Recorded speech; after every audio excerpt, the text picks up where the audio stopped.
Good morning, students. Assalamu alaikum warahmatullahi wabarakatuh. Meet again on my mega subject of listening for proficiency test, especially on IELTS listening. Today, we will continue the last week material. If last week material we discussed about the listening section 2, then today we will focus on section 3. In this material, we will focus on some following purposes. 1. You can identify some tips and tricks how to do the IELTS listening test on section 3.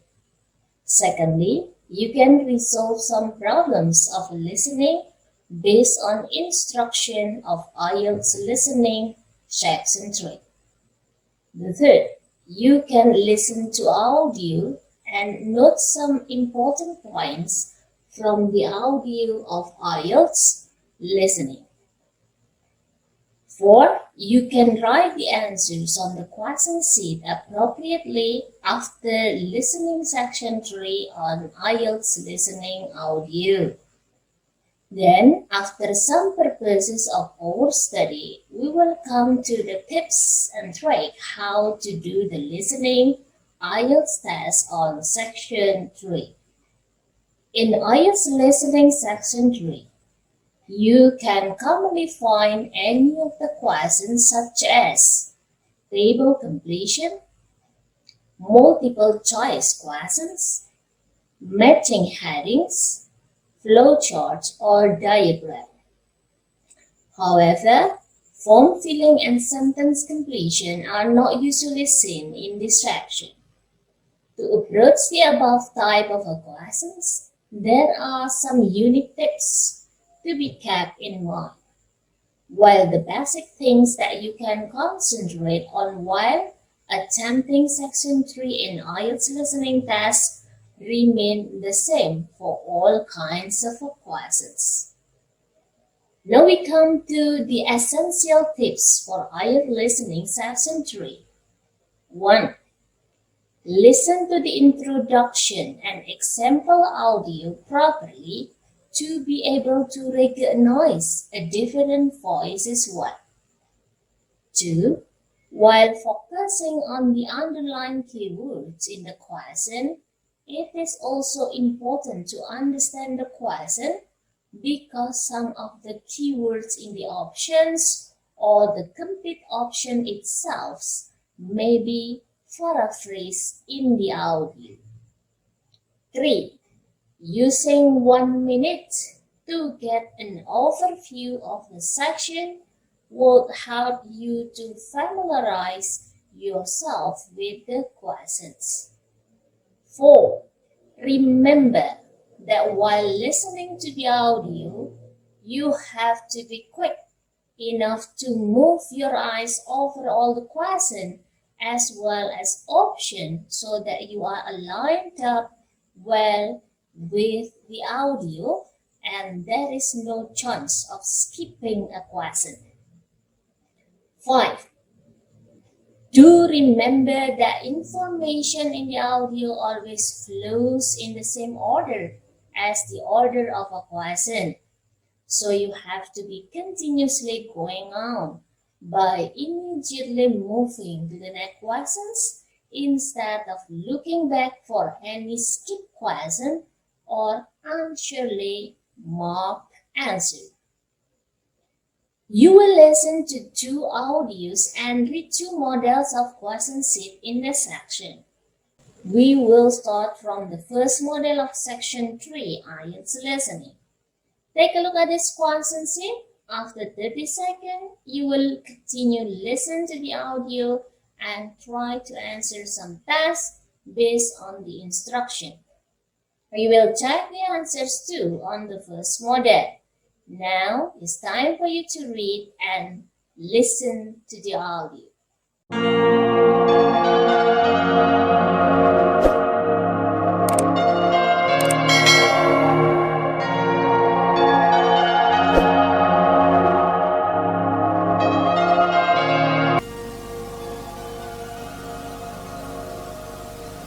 Now to section 3. Section 3. Later that morning, Ava attends a special class for students who are non-native speakers. The tutor is interviewing an ex-student of the college. For questions 24 to 32, listen to the interview and complete the sentences with a suitable word or phrase. First, you have some time to look at the example and questions.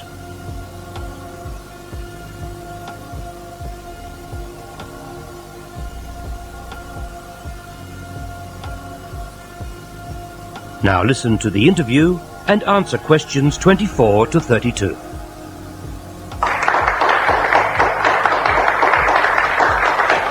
Today I have with me Anna Cherney, who is a student at this college. How long ago? I was here 2 years ago now. Anna was a student in this English class when she was at the college, and she is here to tell us about the many problems facing a non-native speaker in an Australian tertiary institution. What have you been doing since you graduated, Anna?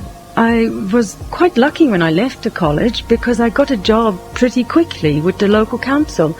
I'm still with them. Tell the class what course you took here at the college. Yes, I originally wanted to work in advertising, but I found it was too hard because of my English. And so I changed my direction. And, well, I'm glad I did because I've now got an associate diploma in nutritional science. And that's how I managed to get a job with the council. What exactly do you do with the council? I work with the chief dietitian, making sure that the meals prepared for the Meals on Wheels program are nutritionally balanced. Meals on Wheels provides food for the older people in the community who can't get out of their flat or their house. It's a very demanding job, but I like it. You deliver the food? No. I spend most of my day in a laboratory at the council, but sometimes I talk to older people to find out if the food is tasty enough and that they like it. I spend a lot of time in the kitchens too, making sure that the food is good quality. What exactly were the problems when you first arrived at the college? I was very shy, I couldn't communicate with the students in my class because most of them were Australian. My English was not very good. But I thought everything was okay until I got the result of my first examination. The tutor was worried why I was so quiet in class. I told her it was because I was afraid to ask a question, and anyway, she suggested that I talk to the school counsellor. What advice did the counsellor give? Well, she was very kind and understanding, and I realized that I was doing the wrong course. You have to be an extrovert, outgoing. I think it's a personal thing with me. You had to give a lot of opinions, and I am shy. So she suggested I ask more questions in class. So I made it a rule to ask at least 1 or 2 questions every lesson. So you swapped courses and began to talk more in class. Was there anything else that the counsellor suggested? Yes. She said I shouldn't live with students from my own country. I should share a house with some Australian students, so I did. And my English improved much faster. Are there any problems that you currently have with English? Oh, yes. I used to have problems with the technical vocabulary in my field, but you picked that up pretty quickly. Now it's mostly I have difficulty trying to understand the colloquial language of Australians. The way they express themselves is sometimes very strange. I see. How do you increase your vocabulary, for instance? I listen to the radio a lot, interviews on radio, talkback programs, that sort of thing. I find that really helps me. It's better than just watching TV. And actually, I keep a journal of the expressions I hear. Some people collect stamps, and I collect new words and English expressions. Let's talk some more about your course at the college. Do you remember any study projects that you were involved in? Let me see. Well, there was one study we made of the nutritional habits of Australian school children. We had to produce a questionnaire for a group of 20 kids, and we discovered that too many children either didn't have any breakfast at all, or else they ate foods for breakfast that were much too high in sugar. These are two major dietary problems. Why? It's complicated, but breakfast is an important meal because your metabolic rate, the rate at which the body burns up food, is faster the earlier you begin eating in the day. So, if you want to have lots of energy, eat a good balanced breakfast. You need a higher metabolic rate, you see? Also, too much sugar in the diet can cause the blood sugar level to rise very quickly at first, and then drop too rapidly. For breakfast, this is bad because later you are more likely to feel sleepy and unable to concentrate. So, eat a good breakfast. You'll think better, concentrate better, and yes, you'll probably score better in your exams. And one last question. What about your future? Have you any immediate plans? Well, in the short term, I'll continue to work for the council and gain more experience there. I hope to get a position in a hospital, which would be much more challenging than my present job. After that, my long-term goal is, I have a dream to open my own business, an agency providing nutritional advice and giving consultations, or I might have to go back to my own country instead and do what I can to improve the diet of my people at home. Modern influences are causing great changes to the traditional diet. I see. Now, does anyone have any questions for Anna? Yes, in the first row. That is the end of Section 3. You now have 30 seconds to check your answers to Section 3. Now we come to the answers of the first model of IELTS on Section 3 Listening. Number 24 up to 32 and number 33 up to 40. After you know about the answers of the first model on IELTS Listening test of Section 3, now it's time for you to practice for the second model of IELTS Listening. On the second model here will be almost the same with the first. You are going to read on 30 seconds about the question sheet first.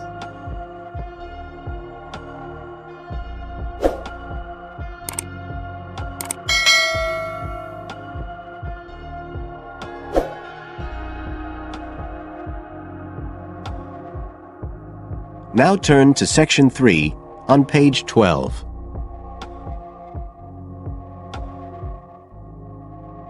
Section 3.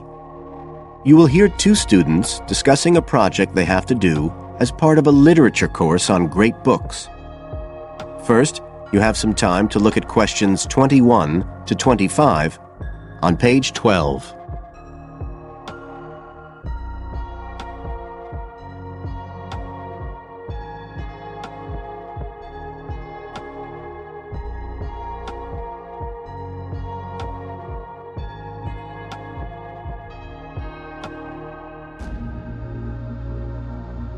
Now listen carefully and answer questions 21 to 25. Hi, Joey. How are you doing? I heard you were sick. Oh, hi, Olivia. Yeah, I had a virus last week, and I missed a whole pile of lectures, like the first one on the great books in literature, where Dr. Castle gave us all the information about the semester project. I can give you copies of the handouts. I've got them right here. But that's okay. I already collected the handouts, but I'm not very clear about all the details. I know we each have to choose an individual author. I think I'm going to do Carlos Castaneda. I'm really interested in South American literature. Have you checked he's on the list that Dr. Castle gave us? We can't just choose anyone. Yeah, I checked. It's okay. Who did you choose? Well, I was thinking of choosing Ernest Hemingway, but then I thought, no, I'll do a British author, not an American one. So I chose Emily Bronte. Okay. And first of all, it says we have to read a biography of our author.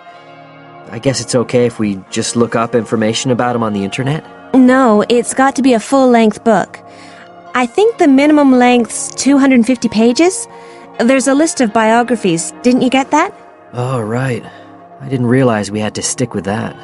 So, what do we have to do when we've read the biography? Well, then we have to choose one work by the writer. Again, it's got to be something quite long. We can't just read a short story. But I guess a collection of short stories would be okay? Yes, or even a collection of poems, they said. But I think most people are doing novels. I'm going to do Wuthering Heights. I've read it before, but I really want to read it again now I've found out more about the writer. And then the video. We have to make a short video about our author and about the book. How long has it got to be? A minute. What? Like 60 seconds? We got to give all the important information about their life and the book we choose? Well, you can't do everything. I wrote it down somewhere. Yes, Dr. Castle said we had to find or write a short passage that helps to explain the author's passion for writing, why they're a writer. So we can back this up with reference to important events in the writer's life, if they're relevant. But it's up to us, really. The video's meant to portray the essence of the writer's life and the piece of writing we choose. So when we read the biography, we have to think about what kind of person our writer is. Yes, and the historical context and so on. So for my writer, Emily Bronte, the biography gave a really strong impression of the place where she lived and the countryside around. Right. I'm beginning to get the idea. Before you hear the rest of the talk, you have some time to look at questions 26 to 30 on page 13.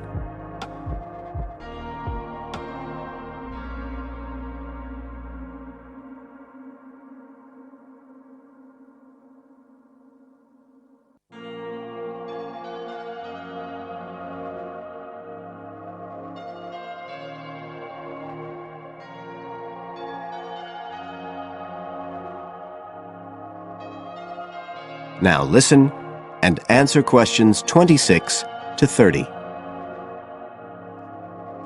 Can I check the other requirements with you? Sure. The handout said after we'd read the biography, we had to read the work we'd chosen by our author and choose a passage that's typical in some way, that typifies the author's interests and style. Yes, but at the same time, it has to relate to the biographical extract you choose. There's got to be some sort of theme linking them. Okay, I'm with you. And then you have to think about the video. So are we meant to dramatize the scene we choose? I guess we could, but there's not a lot of time for that. I think it's more how we can use things like sound effects to create the atmosphere, the feeling we want. And presumably visuals as well? Yeah, of course. I mean, I suppose that's the whole point of making a video. But whatever we use has to be historically in keeping with the author. We can use things like digital image processing to do it all. So we can use any computer software we want? Sure. And it's important that we use a range, not just one software program. That's actually one of the things we're assessed on. Okay. Oh, and something else that's apparently really important is to keep track of the materials we use and to acknowledge them. Including stuff we download off the internet, presumably? Yeah, so our video has to list all the material used with details of the source in a bibliography at the end. Okay. And you were talking about assessment of the project. Did they give us the criteria? I couldn't find anything on the handout. Sure. He gave us them in the lecture. Let's see, you get 25% just for getting all the components done. That's both sets of reading and the video. Then the second part is actually how successful we are at getting the essence of the work. They call that content, and that counts for 50%. Then the last 25% is on the video itself, the artistic and technical side. Great. Well, that sounds a lot of work, but a whole lot better than just handing in a paper. Thanks a lot, Olivia. You're welcome. That is the end of section 3. You now have half a minute to check your answers. This is my explanation about the IELTS listening test on section 3. If you still have any questions about this material, you can ask me by using WA group. The answers of your practice here for writing on the comment of this video will be for the second version only for number 21 up to 25, and then for number 26 up to 30 will be your own practice. Thank you very much for your attention today, and see you again next week. Wassalamualaikum warahmatullahi wabarakatuh.